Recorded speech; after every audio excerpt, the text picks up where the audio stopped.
Hello there, my name is James, welcome to another generically generic top 10 list, and you've already read the title, so let's rush straight in. Technically this year there's going to be more than 10 games on the list, mostly because the additional games that I have played through 2016, I wanted to give a brief shining light. The only rules that I'm accepting are no remasters, and I didn't have to fully finish the game this year. But, before we start, you gotta put down your favorite games down in the comments below, because I like to hear your opinion on what you love the most this year. So with that said, let's get right into my top 10, 20 games of 2016. Starting off at number 20 is Manual Samuel, a comedic cartoony game where you play as rich boy Samuel who dies, goes to hell, meets a skater boy version of Death and Desires of a kickflip that guides Samuel back to his body, leading you to controlling Samuel's lively dead corpse manually. Breathing in and out, blinking the eye sockets, moving one step at a time, reforming posture, trying to drive a car, and many more insane mishaps ensue. What Manual Samuel gets right is its humour, the hilarious British narrator, the odd characters, the scenarios which unfold, one specific scene that made me laugh out loud from how dark it was, it all hits the mark. And the complex controls are a fun quirky delight, including the superb voice acting, although very short, only being 2 hours with an irritating finale encounter that relies on trial and error. If you're in need for a good laugh, then check out Manual Samuel. Virginia. Virginia is one of those experience kind of games, but delves into more of an artistic movie type approach with cinematic bars, cuts to different scenes as you progress, keeping the plot rolling. Without giving anything away, you take the role of FBI agent Ann Tarver, who partners along a much more proficient agent investigating the disappearance of a boy. But there's more to the story on the side. Something I really liked about Virginia was the lack of dialogue, using only facial and body expressions, which gravitated emotion without a need for words, all while being assisted with an amazing musical score which adds to the movie feel that the developers were approaching towards. The visual style was pleasing, the story was interesting, till it kinda became a head scratcher during the last 15 minutes. Gameplay is very shallow, you move, you interact with objects, but I can excuse it as the drive of Virginia is to feel like an interactive film. Nevertheless, if you have time to play a 3-hour movie, then make way for Virginia. At 18 is Wheels of Aurelia. Wheels of Aurelia is an isometric driving game that's set in the late 70s where you play as Lella, who drives through Via Aurelia to escape with one of the fellow passengers on board, with which whoever you meet. But that's one way of how the story could go, as there's 16 different endings to find and locate. Wheels of Aurelia is basically a choose-your-own-adventure book, only with restless characters that'll make you endear or absolutely despise them. Intriguing and flowing dialogue that's tailored upon fascism, racing, etc. as you drive through Italy and beyond, including a radio with some killer Italian folk rock. I wouldn't recommend it to everyone. If you took away the driving, it'd basically be a text adventure, but the intimidation and addiction of exploring for the other endings to see what other characters and outcomes you'll come across were what kept me invested. If it looks good to you, then race out for Wheels of Aurelia. Valley, another game that lured under the radar. Valley is a first-person free-running sort of action-adventure game with a tinge of mystery and fantasy. You play as either a male or female and explore a nature-filled environment containing old World War II facilities and uncover something going on, all while wearing a leaf suit that lets you spring to massive heights and leap large distances. The leaf suit runs on energy, so you can collect energy pellets and shoot trees and wildlife to bring a little bit of nature back, or take life for an extra energy orb. I really enjoyed the gameplay more than I did the story for Valley. I didn't find the narrative all too captivating, so I paid less attention to it and focused on the fun sections such as running down a hill at full force and pelting past a ravine, blasting these colourful mythical swarms, exploring the open areas for acorns, medallions and extra energy upgrades. It keeps you moving through, even in the bleak dark areas. As you can see, it's stunning to look at, even if 75% of the game is running past it all. Conserve some energy and give Valley a blast. Number 16 is something I would never have considered on playing, and that's Overwatch. Online multiplayer is not my cup of Earl Grey tea. Don't exactly hate them, I'd just rather round up a bunch of buddies to my house and take it on split screen style. When my friends got into Overwatch, I hopped aboard the train they were catching, and I've clocked over a wondrous 30 hours of total playtime. Out of all the games this year, this is the one where I've concentrated the most, taking objectives and working with teams. I'm usually a one-man band, but I made sure to do my job so people wouldn't scream into my headphones often. My main is D.Va, never really played anyone else aside from testing other characters during the beginning, and she's loads of fun to play as. While I completely suck at multiplayer, I can surely say that Overwatch hasn't overstayed its welcome yet. Enter the Gungeon. If you love puns, then you should immediately purchase this title because it delivers a whammy of gun punch your way with lethal force. Aside from puns, Enter the Gungeon is a bullet hell dungeon crawler in the similar vein of The Binding of Isaac, where you can play as various characters, each with different side abilities, and journey deep within the gungeon to find the gun to kill their past.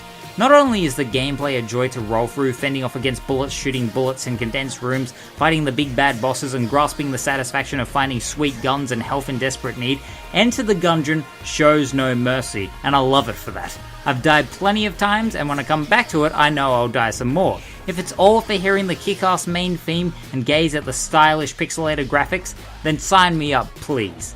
Wanna die? Then Enter the Gungeon. Uncharted 4: A Thief's End. I could safely say the best thing about Uncharted 4 was that it released on my birthday, May 10th. So thanks Naughty Dog for the present that I had to buy for myself. Moving on, you can see for yourself that this is one of the most breathtaking, alluring games of the year, let alone entirely. The scenery, the motion capture, the facial expressions. Until Dawn's facial movements awed me last year, and Uncharted 4 just cavalcades upon it, all with excellent performances from the cast. The story isn't good as say 2, better than 1 and 3, but still packs a punch with Nathan, who's done with the adventures only to come back for one last ride to find some pirate treasure. Great story analogy right there. The characters alone sell you, and reaching the end with one of the most satisfying conclusions to a franchise makes it all the merrier.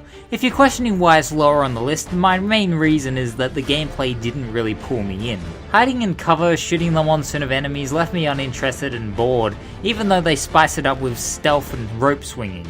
I love the puzzle and platform segments as well as the calmer moments where you just ride a vehicle, but never matter, I still enjoyed Uncharted 4, and if you haven't set sail, grab the trilogy and go through those first. Also, that Crash Bandicoot cameo. Love it. Walking Simulator 2016, or Firewatch in short. Again, this isn't going to be for everyone. The main meat of the game is roaming around a national forest, looking at your map, interacting with objects, and talking to the other person on the line with a walkie-talkie. If that sounds exciting, then you'll like it for sure. I'm not going to say a thing about the story, but in Firewatch, it's all about the development between the two main characters, Henry and Delilah, with a mystery involved too. Henry talks to Delilah via walkie-talkie the whole game, and the dialogue between them both is grounded and genuinely impactful. I grew towards them both in the great moments and the bad. Finding a single small object irrelevant to anything just to hear them talk about it was great, and my second playthrough choosing different dialogue options made it a new fresh entrance. Even if the ending might be considered immediate and mediocre, I admired the characters, the forest, the visual representation of it all, and the music, plus the PS4 dynamic theme. Grab a map and explore the world of Firewatch. Doom. Bad day at work? You play Doom. Exhausted from homework? You play Doom. Legitimately distraught with anger and heartbreak? You play Doom. Doom is a pure stress reliever and also a stress gainer if you decide to play hardcore. What I love the most about this game is the fact that it's self-aware and knows you shouldn't give a damn about the story. Why? Because the Doomslayer doesn't. Sure, you have goals, but it all leads to what the Doomslayer does best. Slaughtering demons from hell with some badass weapons and full-on fist action. The campaign takes Doomslayer through hell and back, and it keeps you moving every time enemies are storming in these open arena areas. With some rad heavy riffs accompanied in the backgrounds, it gets you pumped to keep on fighting, but also lets you breathe by searching around each level to find secret areas, upgrades, and Doom Guy figures, holding a nice balance. Doom is one of the best shooters in say the past 5 to 10 years. And if all this brutal carnage being observed upon you piqued your fancy, then your shotgun and kill some enemies. Also, be sure to reverse the box art cover. I believe Square Enix came up with a new recipe. Final Fantasy 15, or Furfursiver as I enjoy calling it. I had no real intention to buy Furfursiver. I like some Furfur games such as Furfur Eve, Furfur Eve, and Furfur Zur, but I wasn't entirely hyped for it, especially after watching Kingsglaive at the General Cinema. Did not excite me at all. After watching a couple trailers, I gave in, purchased a copy, and 40 hours in and counting, I've been having a blast. The main story, which I've finished, may contain some amazing set pieces and quests like the large Leviathan encounter, but my enjoyment came straight from exploring all of Eos, whether in the luscious regalia or freely on a chocobo. Mostly riding chocobos. Hunting monsters and fantastical wildlife creatures is flowing, open and fluent with an excellent combat system and amazing controls that makes it easily accessible to accessories and weapons. Finding scenic areas for sweet Kodak moments, irritatingly peaceful fishing areas, lurking in dark dungeons in search of royal tombs, locating new campsites so Ignis can cook up something delicious as hell. For Furcifer keeps you busy, and sure, there is a glance of repetition in mission variety, but the satisfaction of gaining more EXP or a ton of gil, leveling up Noct and his buddies is irresistible, and the four main J-pop Backstreet Boys are likable to a full front, when they can shut up about loving lighting and enemy ships once in a while.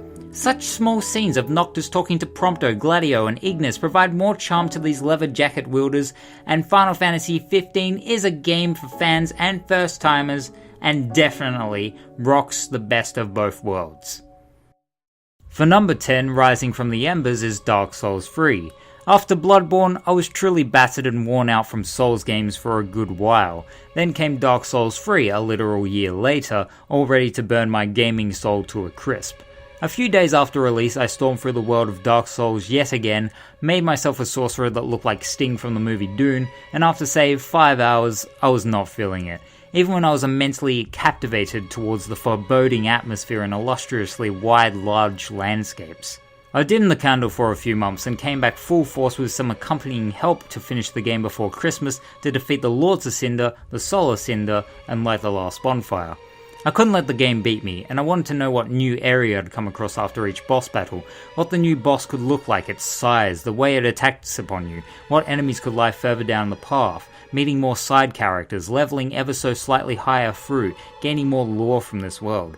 Not to forget the amazing designs of the creatures, castles and ruins. Seeing the Dancer of the Boreal Valley the first time drew me in awe with the movement, the animations, the way she swerved around the opening surrounding like a twisted ballet in different time signatures. Till she killed me. Also, the orchestral arrangements for Dark Souls 3 are amazing, from uproaring choirs to somber effects. It might not be my favourite Souls game, but it's still a very welcome entry for the franchise. So, all I gotta say is, bring on forth Neo. It's a rarity to find good movie license games around the market, but this year quite possibly gave us the best game based on a movie that's based on a game that's technically a remake of a 2002 classic, which was honestly better than the movie itself, and that's Ratchet & Clank 2016. Insomniac Games could have been absolutely cheap and just add a fresh new coat of paint to the original classic, add the cutscenes of the film, and let it lie. But they went full on with starting anew, making it relevant to the movie's plot, evolving the controls from the previous PS3 titles with more weapons galore, classic guns, launchers, adding some more missions to partake in, all while making some of the most glorious, beautifully colourful and detailed environments that beam through the retinas. The story is quite weak, the character connection between Ratchet and Clank is not fully drawn out as the original games. Then again, this was based on the average movie itself. The gameplay will keep you occupied, so if you want to do some extreme hoverboard racing, turn enemies into sheep and spectate large amounts of bolts on a single screen, then take off into this Ratchet & Clank galaxy. Number 8 goes to Abzu, a short 1 to 2 hour adventure through the deep ocean blue, relished with exuberant volumes of sea life, glimmering contrast, and providing the best swimming controls in a video game. Yes, you heard right. The swimming is brilliant and flows freely using the analog sticks, leading to some amazing aerial tricks when you pelt above the water as fish follow you. Out of all the games on this list, Abzu was the most peaceful, calming and relaxing experiences that lifted my spirits up. I absolutely hate the ocean in real life. It's a dark, scary entity that'll drown and swallow you whole, yet Abzu transcribes it like a soothing palace that makes me want to jump right in. There are many enthralling pieces within Abzu. The score by Austin Wintory is fantastic, brewing a sense of wonderment and excitement, the story that withholds in the background and forefront. There's no dialogue whatsoever, with only visual representations and symbols and tiled images under the ocean walls that reminded me of the swimming scene in Atlantis: The Lost Empire. Fast-paced swimming moments that change the pace after slowly breezing in an open linear zone, and a decent amount of replay value to collect all the shells and meditate on each statue. Abzu enchanted my inner soul that put massive smiles on my face throughout the entire experience, and if you want to relax, then I suggest putting your legs up and playing this meditative title.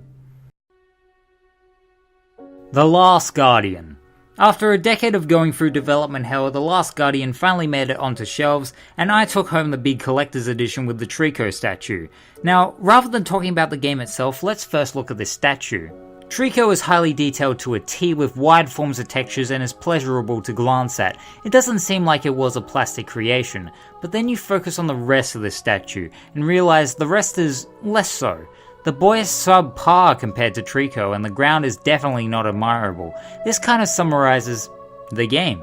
Team Ico, whatever you want to call it, spent years on getting this mythical beast AI spot on, to make him listen to your commands as well as feeling like it has a mind of its own. It really shows the effort, and Trico is a technical marvel for video games. A frustrating one at times, yet also responsive when you command it correctly. Trico is the main piece, but then you have the world, which I love with how daunting it can feel.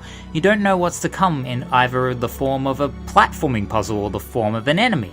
They craft exciting, slow and fast moments with a score that reminded me of the Shawshank Redemption and Journey in some ways of the compositions. And I also like that a lot of the moments consisted of having no soundtrack. The journey I shan't spoil, but the more you connect with both the boy and the beast, the more attached you become in the adventure, even if the narration wasn't really needed. When a game makes me cry like a bitch at the end, then I can say it did its job well done.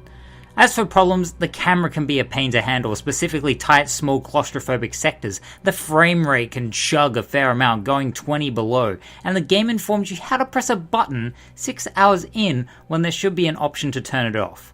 The Last Guardian is something I like to call a flawed masterpiece. If some things were fixed, then it could have reached a higher slot on the list. As it is, I will always remember this game fondly for an excursion and finale I'll never forget. The sixth spot goes to Moon Hunters, a pixel art RPG that is regarded as a mesh of Diablo and The Legend of Zelda, and I could agree in some regard. The story simply revolves around the main character you pick, who is destined to bring balance and solve the mystery regarding the moon not rising over the world.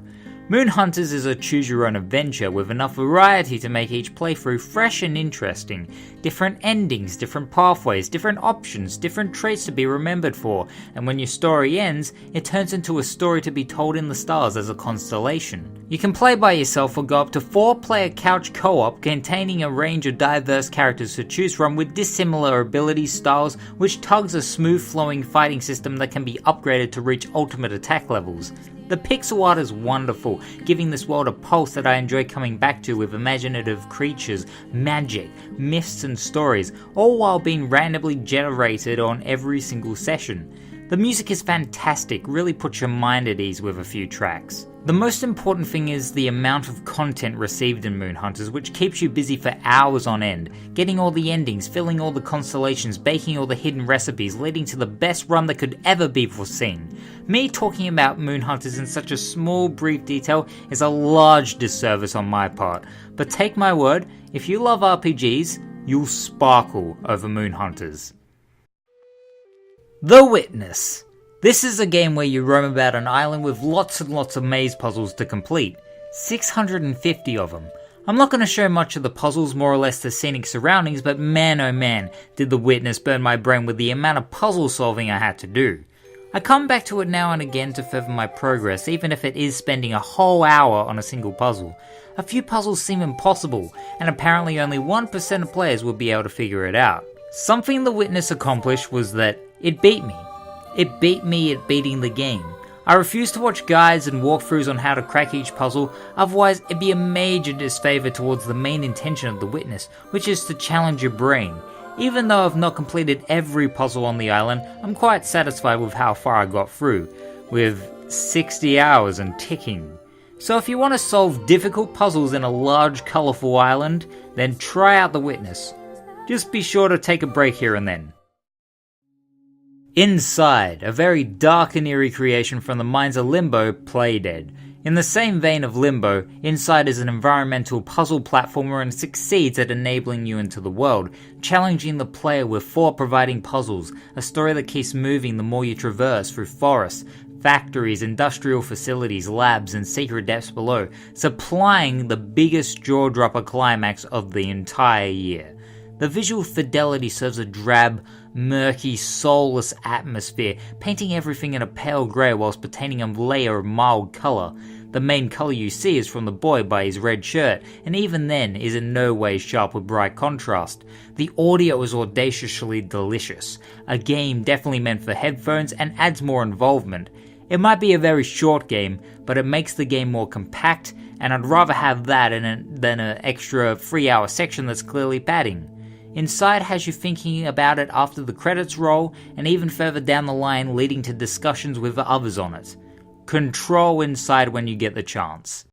2016's Bronze Ribbon is awarded to Oxenfree. Oxenfree really took me by surprise, and I kinda want to keep things brief on describing it. A group of teenagers set out to an island for a group gathering, but as a couple of them head into a cave, strange retro VHS effects occur, and throughout begins a fiesta of augmented, discombobulated sequences, thrilling 80s style imagery, all with trying to keep casual conversations and leading to a good ending. The main player we play as is a girl called Alex, and the core of Oxenfree is choosing what you want Alex to say or not say when these speech bubble prompts appear. Some are simple conversations that either mean nothing for other characters or everything, and sometimes you won't even know how it affected them. It streams past like how we talk in our normal lives. Each choice is instinct, as there isn't much time till the speech bubbles pop out of existence and move on to the next one. Oxenfree, like I said earlier, took me by surprise. I wasn't expecting much, but what I got was an amazing, interactive, psychologically thrilling, horror-esque spectacular that didn't require jump scares and relied on visuals, audio tweaks. Speaking of which, the special audio effects are wonderfully bizarre and eerie. Imagine tweaking a radio to different stations containing some messed up frequencies. Headphones are required for Oxenfree. The characters are good and bad, holding their cliched t-shirts on without regret. The presentation is superb, the gameplay might be subpar with only walking, but like I said, the core is the conversations you have with other characters and the multiple pathways that lead to multiple endings. Again, like Moon Hunters, talking brief upon Oxenfree is a major disservice, but I implore you to give Oxenfree a shot, and if you played it, notify me what ending outcomes you received. Travelling back to E3 2015, I remember watching one of the most corporate, dry, and truly shallow conferences ever foreseen, one that felt less about the gamers and more towards making bank to the publisher's buck. That publisher being EA. Out of the entirety of this conference, a saving grace came on the stage. A shy, shaking developer building confidence and pride to talk about a game that he and his team passionately created with genuine heart and wanted to show us, the world, my silver medal, Unravel. Unravel is a 2.5D platform where you take the helm of a whimsical protagonist that's made of red yarn and unravels his long red strings through lively, sunny, snowy, dark, muddy environments to collect red yarn badges at the end of each photographic memory you enter. Yarny unravels fractions of memories that progress a story that's told in the main hub, the glittering images you locate, the levels you stroll through, all while Yarny plows past critters, platforming puzzles, and nature itself. There is true heart that's been put into Unravel, all from the feel-good tale that puts lumps into my throat at times, the end message from the developers, the care of each level with the eloquent beauty and hardship brutal honesty of the environments. The platforming is solid with a neat way of using the yarn as trampolines, rope swings, and interacting with environmental objects. It can be challenging, especially when you look for hidden badges around each level and try not to die at all in a single run. The music brings all the right tones, lifting you up in good comfort to pulling you through the groggy and drab. As a matter of fact, the whole game does all those things, and Unravel is definitely in need of more attention. Buy Unravel if you ever want to brighten up your day. And my number one game of 2016 goes to Shadow of the Beast. No, not the original Amiga classic, although that'd be a nice twist. The remake to the original, simply titled Shadow of the Beast. Yes, a remake made it to the top of the charts, and I don't really consider it cheating because just like Ratchet & Clank, it's a whole new model rather than a polished paint job. In Shadow of the Beast, you take control of Arbron, a human-turned-alien who was taken from his father as a young child and warped with magic to become a slave beast. When he unlocks his past, a revenge plot ensues and the pathway to killing his master Malatov begins. Shadow of the Beast doesn't necessarily relish on its story, even though it has a few brief moments of pure emotion in an otherwise slash fest. What it does achieve the most is the brilliant 2.5D action combat with fluent one-hit killing sprees that can lead to enormous combos, fight sequences, and rage chains. Mowing a storm of soldiers and otherworldly beings down without taking a single hit is a massive satisfaction, all while upgrading your gear and abilities the further you go. Each level Arbron plows through are energizing with deep, rich colors, dull, dank underworlds, all while keeping to the same vein of the original. Platforming is not perfect, it's more stiff and chunky than you could say how Uncharted platforming goes, but there's less of those sequences and more of action and exploration for secret orbs to unlock timeline videos that describe the following story and artwork. The itch that keeps me playing Shadow of the Beast is not only for the fun combat, hidden collectibles, the music or boisterous backgrounds, but rather the high score. I kid you not, getting high scores, platinum medals on each difficulty, unlocking everything from upgrades, artworks and more keeps me blazing through all the levels again and again. The overall experience is around 8 hours or less, but my run through has exceeded that limit.